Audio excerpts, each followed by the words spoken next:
Under here.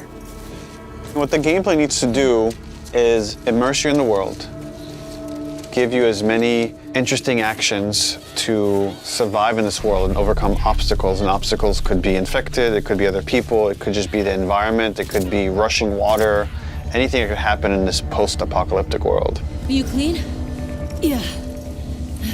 But more than anything, it needs to put you in Ellie's shoes, that you're experiencing what Ellie's experiencing, making you feel what she feels. Because the more we do that, the more the emotional beats of the story work for us, and the more they work for us in this very unique way that only works in video games.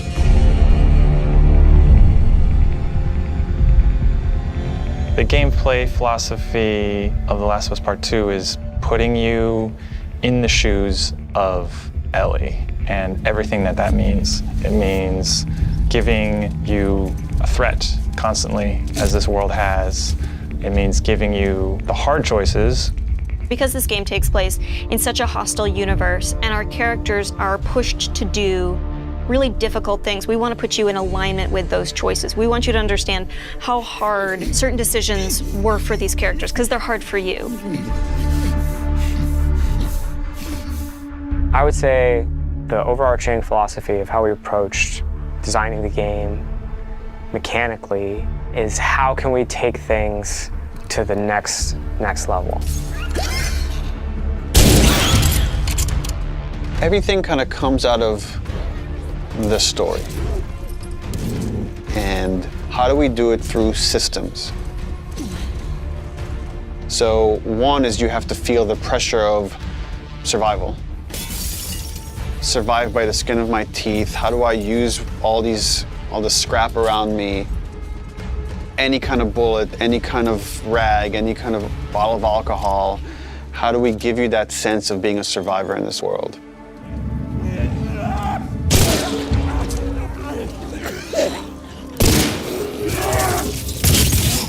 Ellie is very small compared to Joel and more nimble. How do we make you feel like you're not the strongest person in the room, but you still should be able to rise to the challenge and survive, you know, a fight with a bunch of people that are all bigger than you. So therefore it meant creating a character and systems and mechanics that allow you to be much more nimble. And that's where we added a jump button. Deal. In the first game we had a clamber button, but not really jumping. And here, Ellie can jump. The combat scenarios are much more vertical, where Ellie can use elevation to her advantage. Prone is a huge, huge one. Prone, obviously, it means to lay flat on the ground. Something so simple, again, something that in real life you'd be able to do. Letting the player have access to all their weapons, all the items, crafting, everything, while in that position. And it just creates so many more emergent things in gameplay. Now that we have this other state that the player could be in, which are very low to the ground, how else can we use this other than just hiding in vegetation? We're like, well, there's a lot of man-made things or different structures that have collapsed that allow just enough space for you to crawl under, which means that now, as enemies are looking for you, you can crawl under things and hide, and it's just one more way to assess your environment and use it to Ellie's advantage. Now, because you can hide under things, we gave the enemies, we made them smarter and gave them the ability to look under things. So while you might hide somewhere and be safe for a while, eventually they're going to start looking under stuff, and if you're hiding under a truck and they spot you, they're going to yank you out and then try to kill you.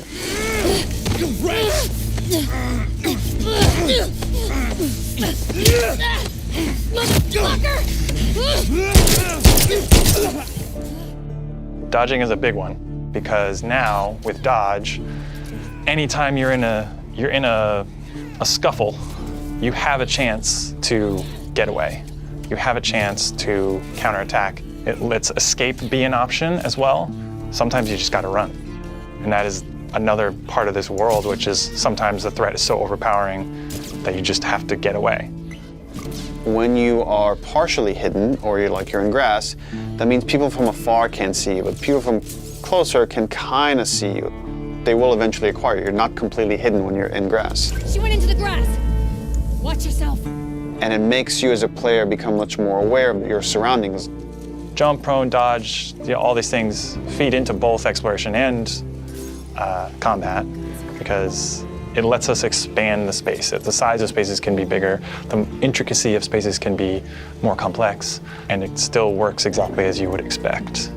So when it came to our level design, we really wanted to challenge ourselves to make a world that really felt like a real space as much as we possibly could and didn't feel like a series of combat encounters and exploration spaces and then combat encounters that felt like a Hall of Horrors or something, but something that really felt like a space that you could explore that seemed like a legitimate urban environment.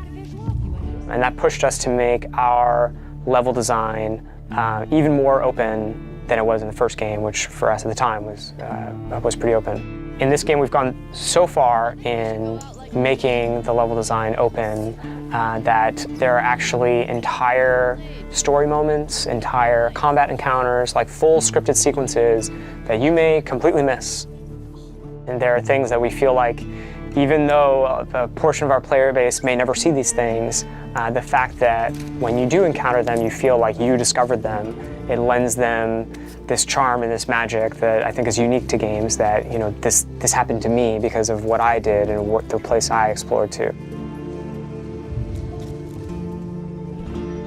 Crafting is very much about a payoff to exploration, meaning that when you enter new spaces, you want to look around for supplies. You want to open drawers and cabinets and look for different things that will allow you to craft either items that can help you heal, items that can help you attack multiple enemies at once, such as the Molotov or the landmine that Ellie can craft. Items that can help augment your weapons, like the silencer for her pistol, or craft new kinds of ammo. It also gives us tons of interesting gameplay choices and overlaps that you can do in any moment and on the fly. We try to be a game that wants you to make a lot of different decisions in combat as possible. And the way that we've expanded the recipe roster and all of the recipes and how they interact with each other is carefully chosen for the different ingredients and making sure that you always have these interesting decisions to make. We put a much stronger emphasis on the importance of the choices you make in the long term for your character.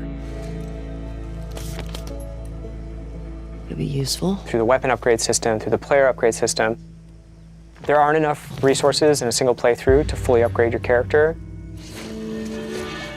The choices that you make, you're going to have to live with, and we wanted to make sure that all of the choices that you made had a really noticeable and tangible effect on the way that you play.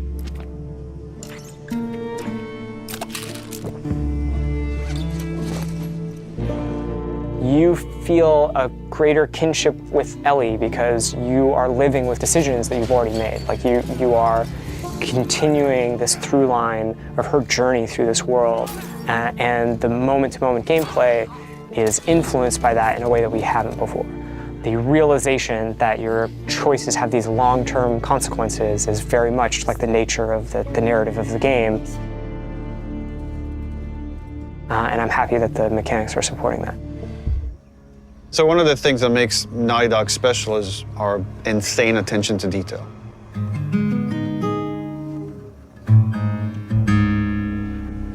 And that comes from just extreme amount of research. So whether it's researching a theme, let's say this idea of retribution or justice, like we would read a ton of books and look at movies and even watch like interviews and news programs about stuff that's going on in the world and then discuss it among ourselves, like what's happening here? What can we draw from this? How can we base these fictional characters on reality to make them feel more authentic? Be like more like a 6 line.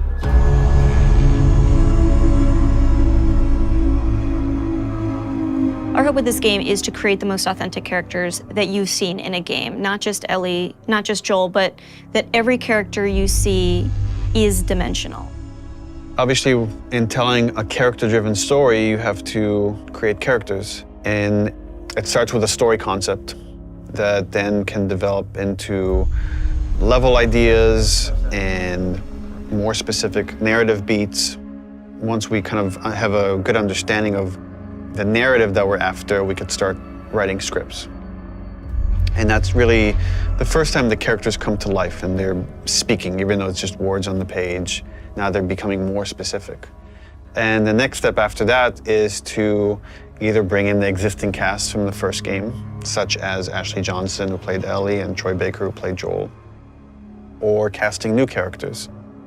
And they're interpreting the material and bringing their knowledge of these characters and their take on these characters to life.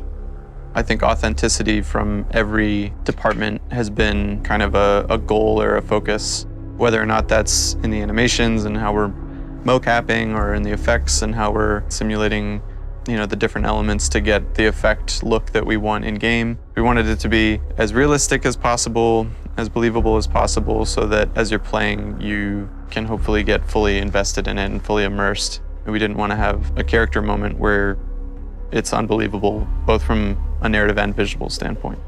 Some other advances that we've had is now we can make veins pop on their forehead if they're really angry, or likewise we could redden their skin. Could be based on emotion, or it could be based on what's happening to them physically. How red their eyes can get is controllable. How tears flow off their eyes and their face is all new tech that we've developed for this game. Hey, we got another trespasser, a girl. Did you see her? Additionally, we have this human nuance to our human enemies that makes the situations that you're in so much more terrifying and emotionally affecting than they would be otherwise, because at almost every turn we've gone as far as we possibly can go to make our human enemies feel as human as possible.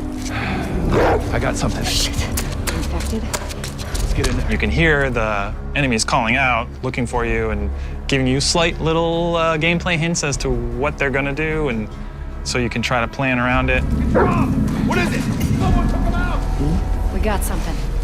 I'll go see what's up. So whether that's the nuance of their awareness system of what they should know about and when, how they convey knowledge to their friends, to the kind of emotional content of the game. So when they refer to each other by name, when they scream in anguish when they see their friend die,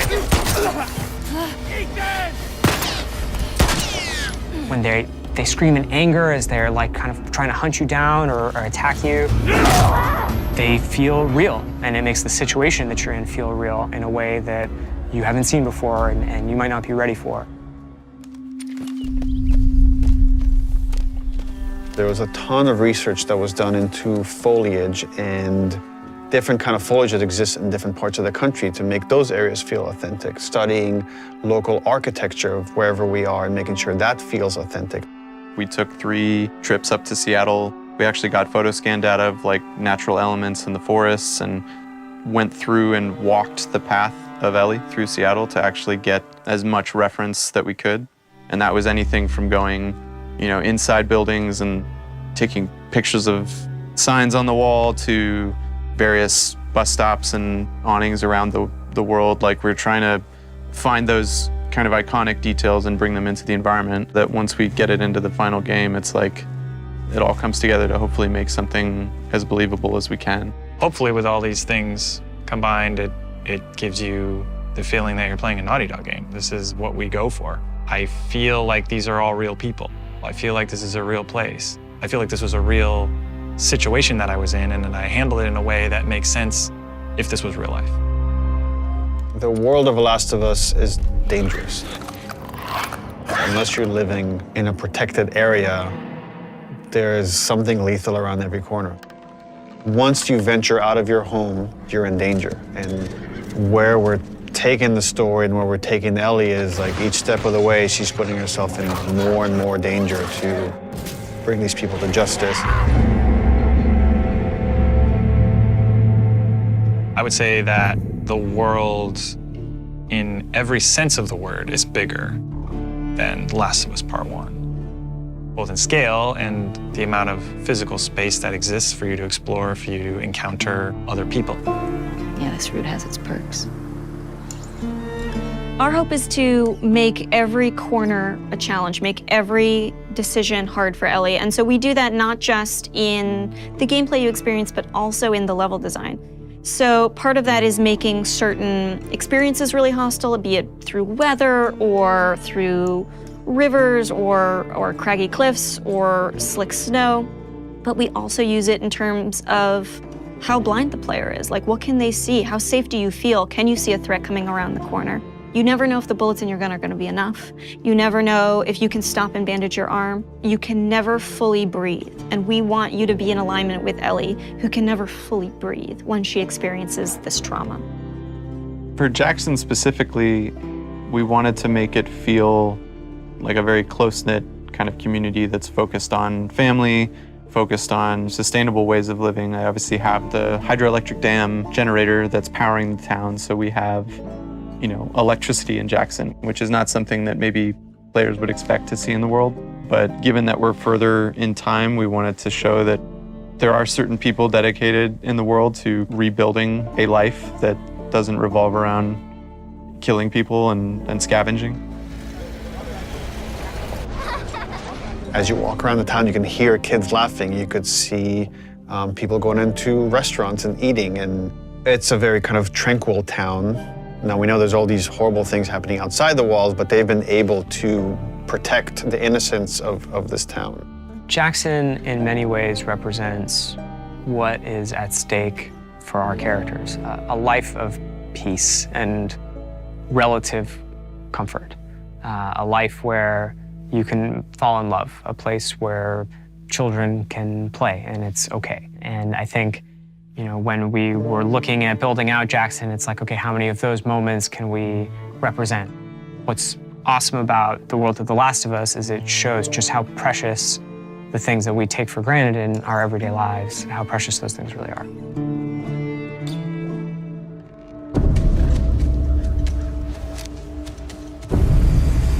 Seattle compared to Jackson is very different.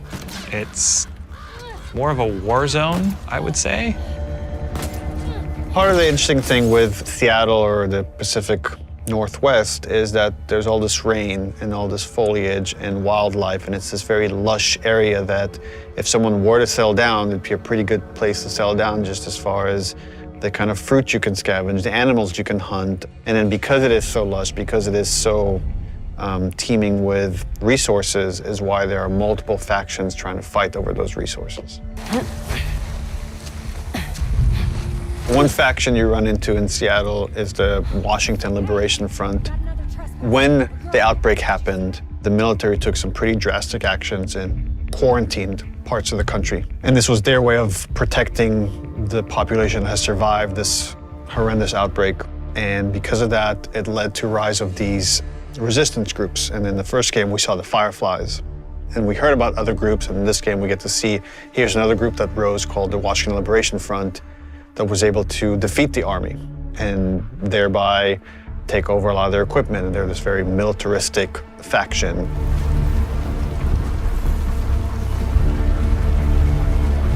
And at the same time, you have the Seraphites. And they're a religious group that also came up out of the outbreak that believed that the pandemic came because of sin. They're trying to reset the world and return it to a better place than it was. In The Last of Us, almost any group that has survived this long has to be dangerous. If you're not dangerous, you're not going to survive. You're going to become someone's victim. And the two factions you run into are both very dangerous. The WLF has a lot of military equipment that they're able to use to defend this area, and they have large numbers, whereas the Seraphites are very quiet and stealthy and able to use the large amount of foliage to their advantage, and they fight more in this kind of guerrilla warfare. How you deal with them is going to be different because they have different language, they different communication style. The scars will whistle to each other with this different language. And they have some of the stuff that you have. You have a bow and arrow, they can hit you with arrows and impale you, and you have to pull the arrow out. They have big sledgehammers and melee weapons. The WLF, they have trained dogs that will sniff and attack you. Dogs are a new level of threat that Ellie hasn't had to negotiate before, and hopefully they create a new complicated choice for the player. We saw in them an opportunity to challenge people's perceptions of what a combat setup can be. We wanted to find really hard choices. The dogs themselves have names. They're called out by their owners. We wanted every setup to be challenging. That smell.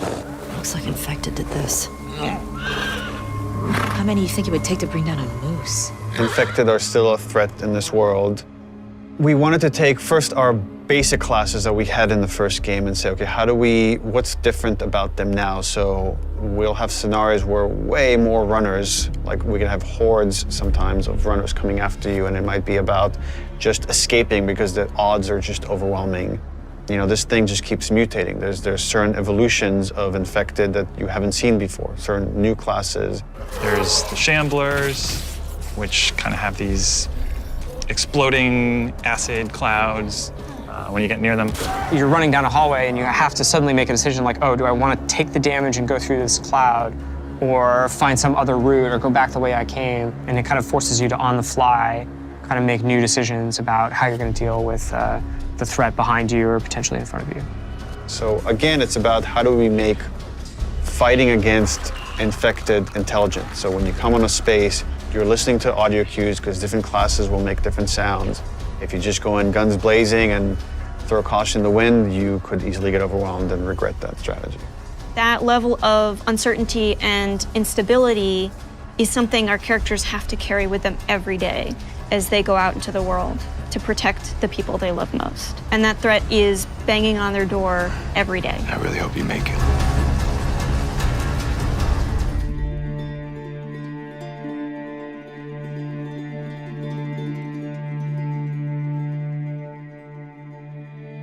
I wish things were different. Ellie! But they ain't.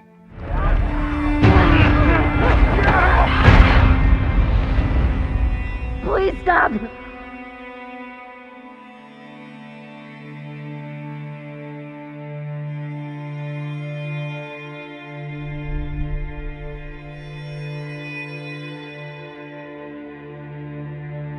I'm leaving tomorrow. To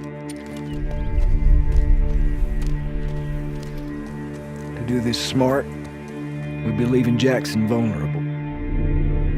So they just get to get away with this? How'd you find us? You can't stop this. I want what you want. But not at any cost.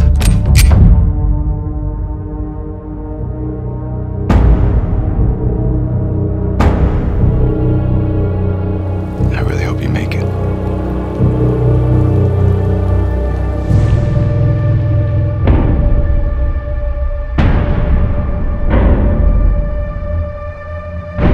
I have to finish it. There's a cost.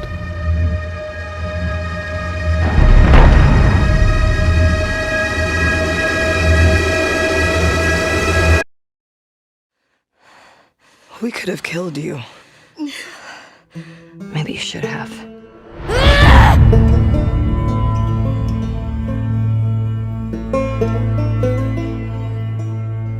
I'm Neil Druckmann, Vice President of Naughty Dog and the Director of The Last of Us Part 2. We're just a few weeks away from launch on June 19th, when the game will finally be in your hands. The wait has been long, and we're extremely grateful for your patience, especially now in the midst of these unprecedented and challenging times. We hope you're all taking care of yourselves and that you, your friends, and your loved ones are doing well. Because of these extraordinary circumstances, we can't be together in this final stretch and share the experience like we usually would. So today we're trying something different. Something we've never done before.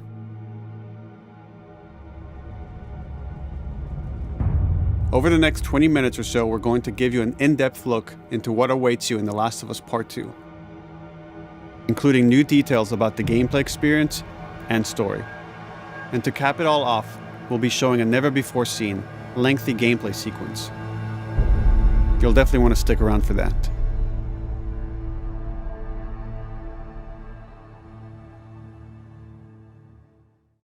I don't know what happened. I was supposed to take her to the Fireflies and walk away. They were actually going to make a cure. The only catch, it would kill her. The Last of Us Part 2 picks up Ellie and Joel's story several years after the events of the first game. Ellie and Joel have settled in Jackson, Wyoming, amongst a thriving community of survivors. With the threats of the world kept outside the town's walls, Jackson has been able to find relative peace and even stability. Ellie is now 19, lives on her own, and has been able to forge lasting relationships within the community. Scale of 1 to 10. How would you rate our kiss from last night? However, this peace is short-lived. Jackson and Ellie suffer a violent and traumatizing event. Ellie sets off back into the treacherous outside world in search of retribution and justice. Her journey will take her to new parts of the country previously unexplored in The Last of Us. The story spans multiple seasons and climates, from the snow-capped mountains of Jackson to the lush Pacific Northwest. Each introduces a wide range of exterior and interior environments for you to navigate and explore, rendered in meticulous detail and unprecedented scale with the latest iteration of the Naughty Dog engine. Our goal was to make these environments not only beautiful, but feel as grounded and authentic to the cities they're based on as possible. Much of the story unfolds in what remains of Seattle, a massive former quarantine zone. Its locales are incredibly diverse, spanning a dense city center with a skyline of towering high-rises to the beautiful suburbs and stormy waterfronts that surround it. The city exhibits drastic shifts in architecture, elevation, and weather. And with Part 2, we've introduced new traversal mechanics that afford greater exploration and ways to navigate threats. Ellie is not only able to climb and jump over gaps, but she can use ropes to scale vertical terrain or swing over obstacles, allowing you to discover new areas, resources, and side narratives. These more open environments also create new strategic considerations in combat, whether it's to get the jump on enemies or bypass them entirely. The Last of Us Part 2 features some of the largest environments we've ever created. Horseback riding will allow Ellie to quickly cover some of these expansive terrains. Some streets are so flooded that a boat is required to navigate them. However, the world of The Last of Us is as lush and inviting as it is deadly. As Ellie uncovers the path to finding those who have wronged her, she must face the many threats of this unknown city. In the wake of the pandemic and the fall of the quarantine zone, Seattle has become a war zone, where two warring factions find themselves in an ongoing conflict for territory and resources. One of these groups is the Washington Liberation Front, otherwise known as the WLF. The WLF are a militia group that began as resistance to the military occupation of Seattle and eventually wrestled control of the city from them. They are highly trained, organized, and well-equipped with weapons they stole from the army. They occupy much of the city, imprisoning or killing trespassers on sight. Hey, we got another trespasser. A girl. Did you see her?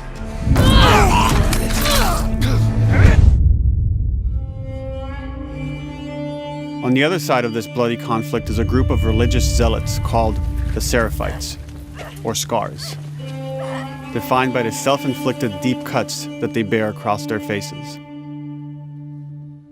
Like the WLF, they're deeply tribalistic and territorial. They're known for being stealthy, using overgrowth as cover, and they use more silent weapons like bows and arrows. Clip her wings.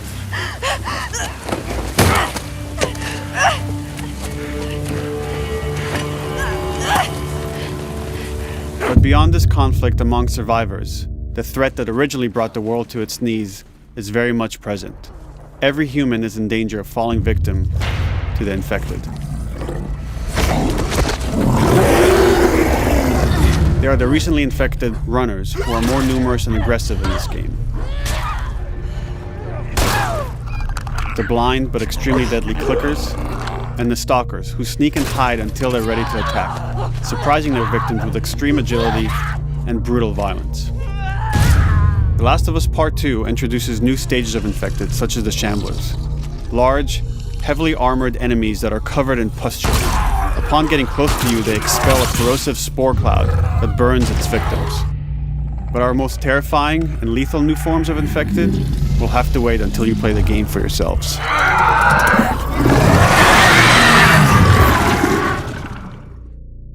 Overcoming these threats will require careful consideration of how you approach every combat encounter and how you leverage Ellie's unique skills, equipment, and the environment to your advantage. Let's get in there. The WLF patrol the streets of Seattle with guard dogs, which are capable of detecting and following you, even while in cover. You think this guy's connected to the They can pick up your scent and alert their handlers to your presence. Listen mode will reveal your scent trail, so keep moving and cause distractions to avoid detection. They could be hiding anywhere. 25 years after the pandemic began, the world is completely overgrown. Use tall grass to hide from enemies and go prone to stay out of sight. However, this form of analog stealth means you're never fully hidden. If enemies get close enough, they can discover you, even in grass. When Ellie is overwhelmed, running away is a viable option.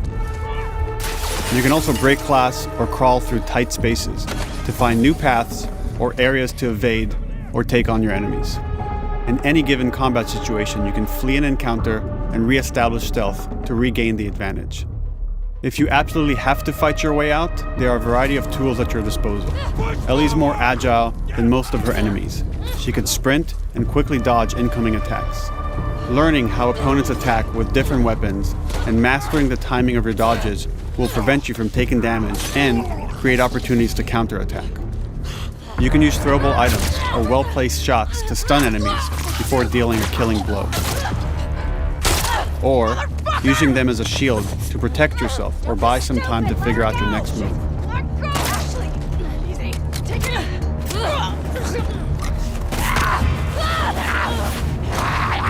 Ellie isn't always alone on her journey.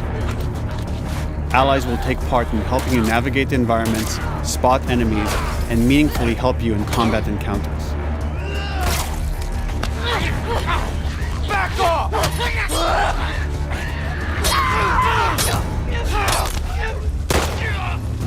Got you now!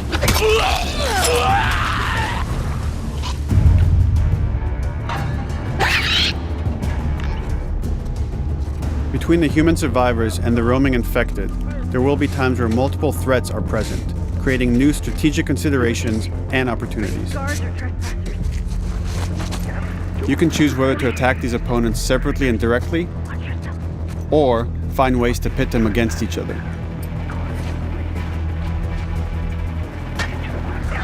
Flee as they fight, or wait until their numbers have thinned out and engage with whomever's left.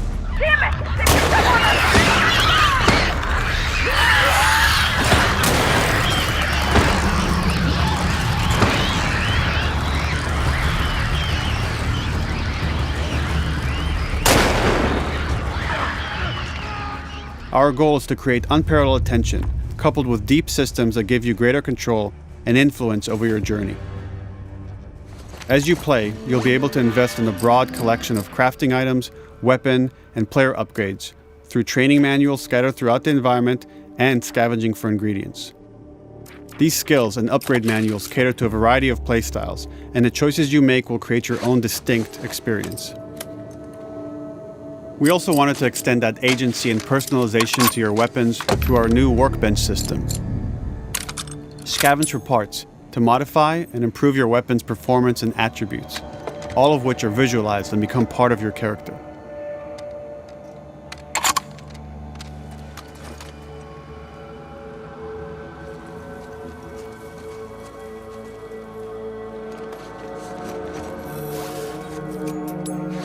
Survival will also require using the parts and ingredients that you'll find in the environment, which can be crafted into a wide range of defensive and offensive items, like proximity mines, explosive arrows, pistol suppressors, and more.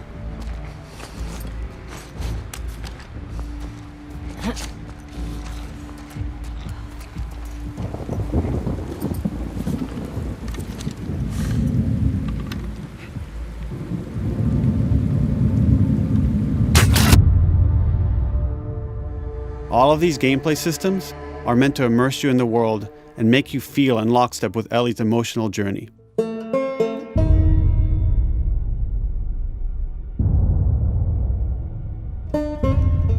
As we've said before, this is Naughty Dog's largest, most ambitious game. It may seem like we covered a lot, but we've only scratched the surface of what it's like to play The Last of Us Part 2.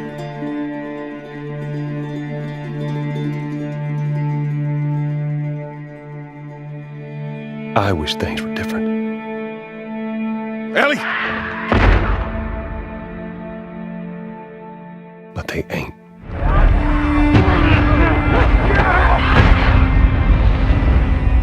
Please stop!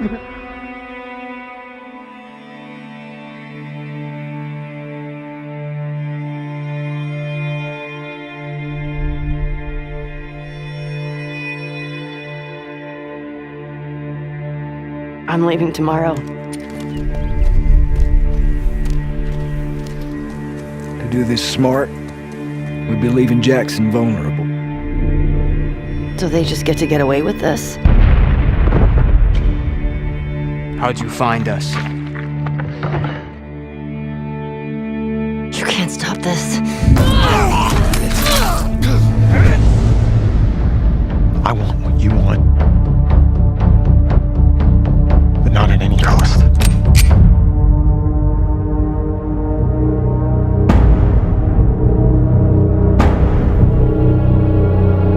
I really hope you make it.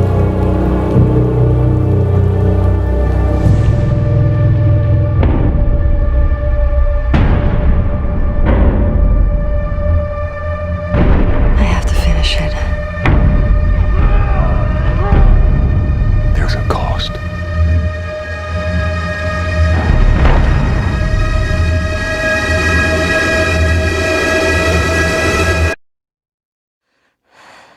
We could have killed you.